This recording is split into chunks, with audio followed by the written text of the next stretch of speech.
हाय दोस्तों, कैसे हैं आप लोग। आज मैं ये वीडियो आचार्य प्रशांत के ऊपर बनाना चाहता हूँ। इससे पहले भी मैंने आचार्य प्रशांत पर एक वीडियो बनाया है। उसमें लोगों ने मुझे इंस्टाग्राम पर बहुत ही ज़्यादा, उनके जो सो कॉल्ड नल्ले भक्त हैं, उन्होंने बहुत ही ज़्यादा इंस्टाग्राम पर मुझे डीएम किया है और बोले कि आपने आचार्य जी के बारे में ऐसा क्यों बोला, या फिर आपने आचार्य जी के किसी सत्र को अटेंड किया है,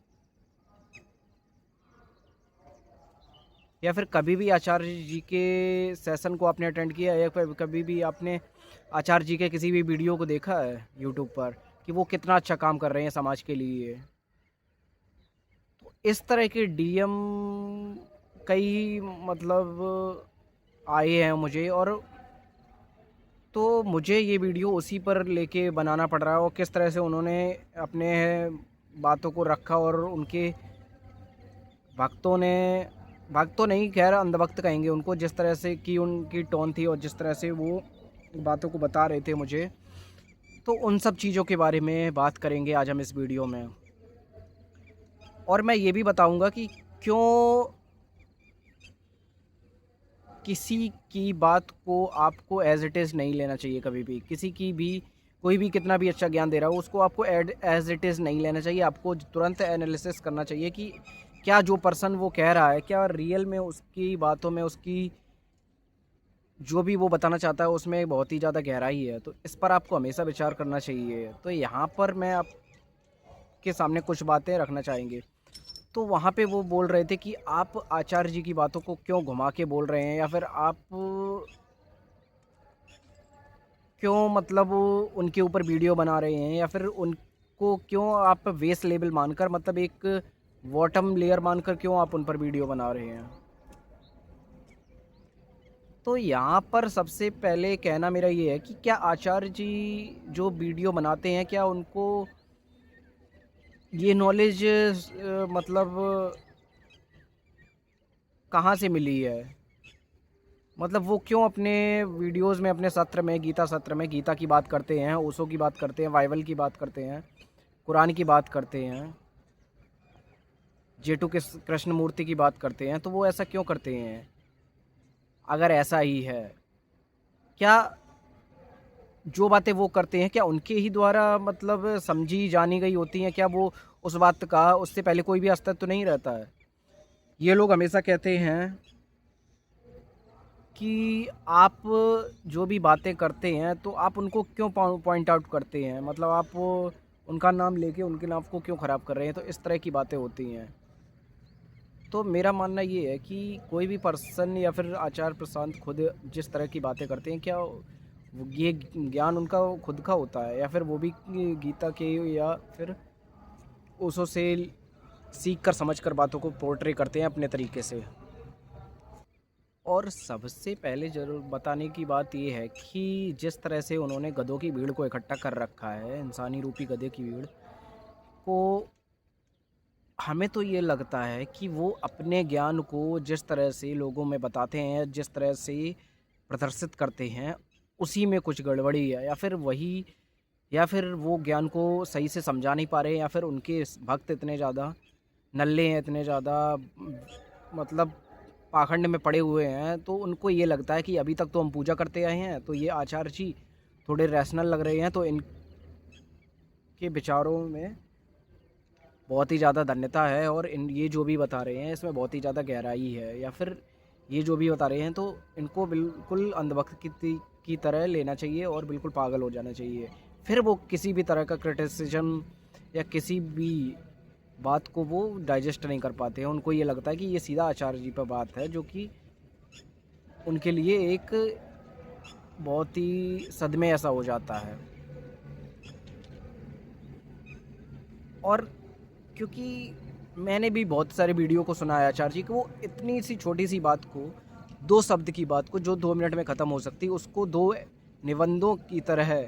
एक्सप्लेन करते हैं। मतलब ऐसा, इस तरह से एक्सप्लेन करते हैं जैसे लगता है कि जाने कितना बड़ा ज्ञान उनके पास है, और वो अपने ज्ञान को एक छोटी सी बात जो 2 शब्दों में समझाई जा सकती है, उस बात को पता नहीं वो किस तरह से, कितना सीरियस बना देंगे, वो कितना धन्यता से समझाना चाहते हैं। और हमेशा इनके से इतने ज़्यादा मतलब डिप्रेस्ड मिलते हैं, क्योंकि वो चाहते हैं कि किस लाइफ में किसी भी चीज़ का सॉल्यूशन गीता सत्र ही से हो सकता है। वो कभी ये नहीं सोचते, फिर वो लोग जब गीता सत्र को लेने लगते हैं तो वो ये सोचते हैं कि लाइफ के सारी सॉल्यूशन इसी सत्र से होके जाएंगे, या फिर कोई भी अगर प्रॉब्लम आती है, अगर आप गीता सत्र को ज्वाइन कर लेते हैं या फिर दोस्तों को करा देते हैं तो उसकी भी लाइफ में सफरिंग कम हो जाती है। जबकि ऐसा बिल्कुल नहीं है, क्योंकि जब आप किसी भी सत्र को ज्वाइन करेंगे तो आप उसमें कुछ फ़ीस देंगे या फिर कुछ चंदा देंगे। वो ज्ञान जो है, और जो आप अगर रैशनली सोचेंगे तो शायद आपको इजी सॉल्यूशन मिल जाए, लेकिन आपको घुमा फिरा के वहीं पर छोड़ दिया जाता है जहाँ से आप चले होते हैं। आपका टाइम भी वेस्ट होता है, आपका ब्रेन भी इस तरह से वॉश हो जाता है कि आप कुछ सॉल्यूशन तो ना लेके बल्कि अंधभक्त बन जाते हैं उनके,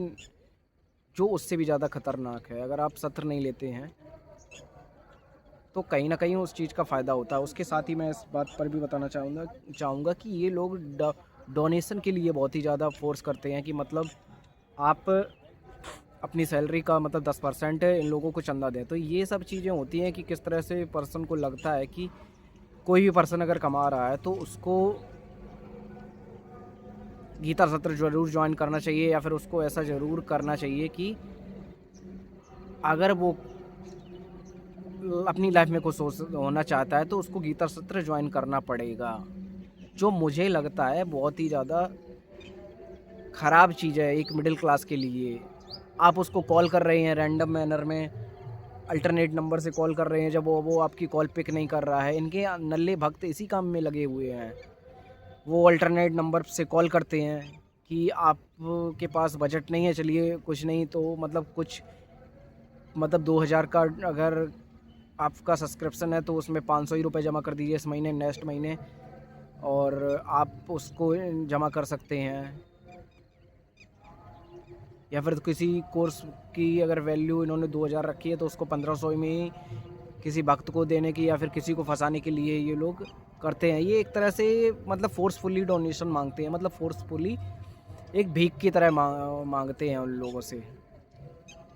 एक बात बताइए, जो पर्सन पहले से ही इतना ज़्यादा सफरिंग में है, इतना ज़्यादा मतलब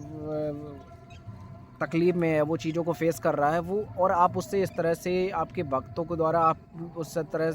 इस तरह से उससे पैसे निकलवा रहे हैं, ये किस हद तक सही है? जिस तरह एक तरफ आप बात करते हैं कि गीता सत्र से आप लोगों की सफलता तय है, और वहीं दूसरी तरफ आप लोगों से ज़बरदस्ती पैसा निकलवाते हैं, उनसे कॉल पे कॉल करके पैसा निकलवाते हैं, या फिर अल्टरनेट नंबर से कॉल करते हैं आप।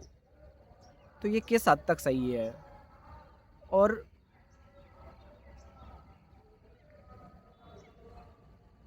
इनके भक्तों की सबसे बड़ी कमी ये है कि आपको ये इतना ज़्यादा इरिटेट कर देते हैं, इतना ज़्यादा परेशान कर देते हैं कि आप को एक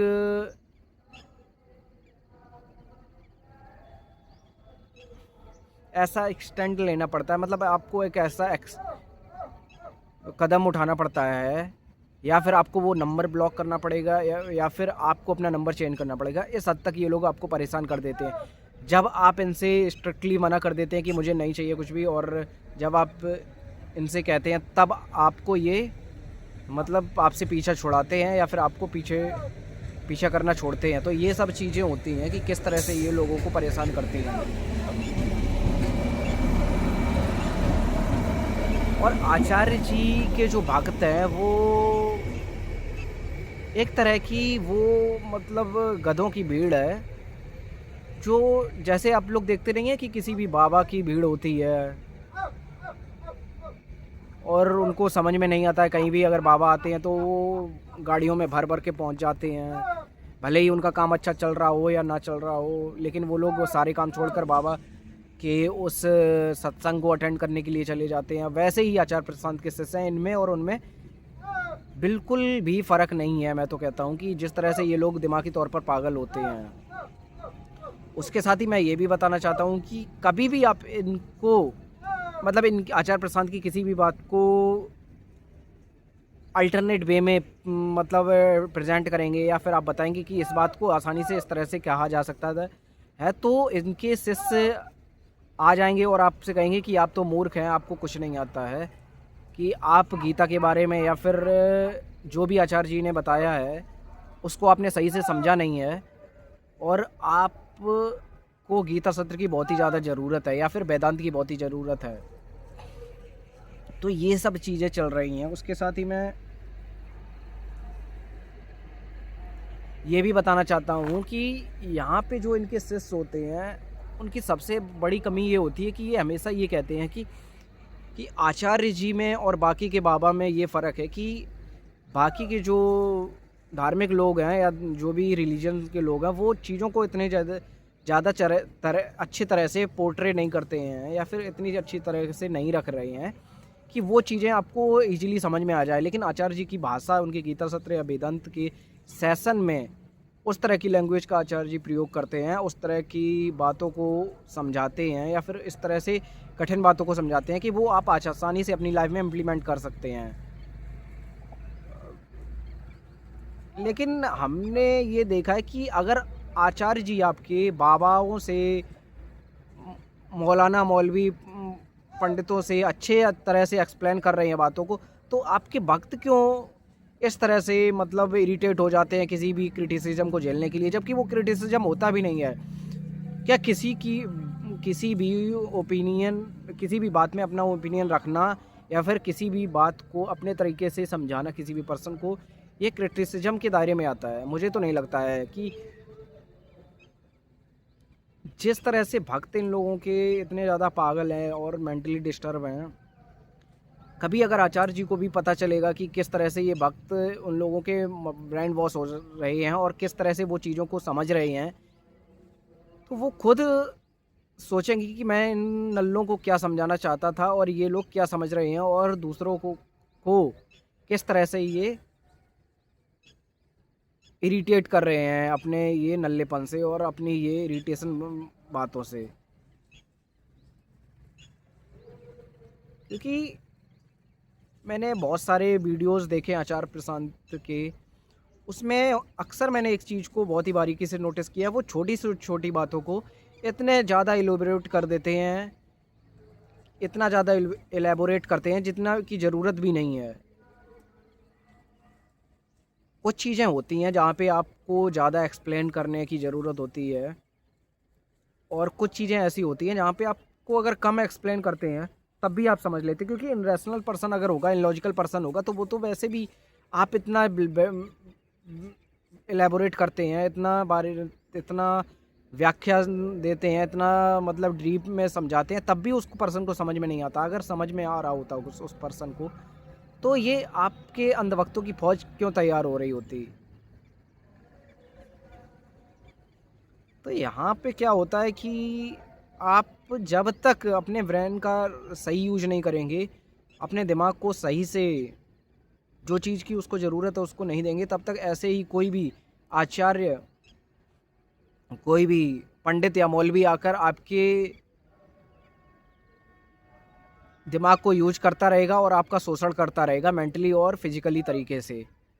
तो यहाँ पर आपने इस वीडियो से क्या सीखा ज़रूर कमेंट सेक्शन में बताइए। इसके साथ ही चैनल को लाइक शेयर सब्सक्राइब कीजिए। With this thank you.